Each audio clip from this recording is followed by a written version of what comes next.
La boda la celebraban en la selva del Coyote. La boda la celebraban en la selva del Coyote. Estaban los guajolotes cantando bien neciosotes. Estaban bien borrachotes cuando llegó el tecolote. Cuando llegó el tecolote, calmándoles el mitote. Hoy se casa el Huitlacoche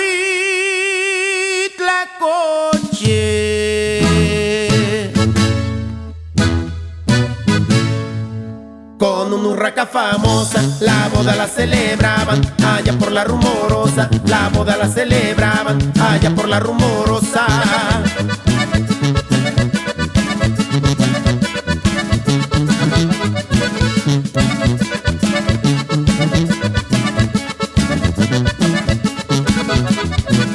Ya estaban en el estrado cuando llegó el sopilote. Ya estaban en el estrado cuando llegó el sopilote, pidiéndoles un galfarro, rodeado pero comprado, comprado con su dinero, que hasta se quitó el sombrero, que hasta se quitó el sombrero, y dijo a su compañero: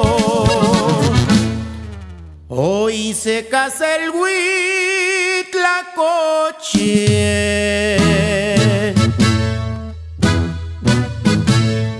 con una urraca famosa. La boda la celebraban allá por la Rumorosa. La boda la celebraban allá por la Rumorosa.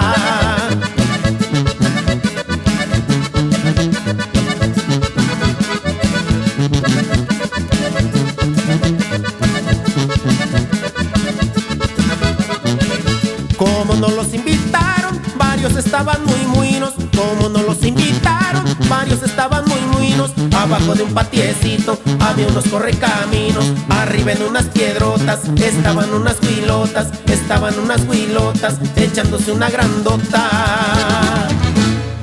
Hoy se casa el Huitlacoche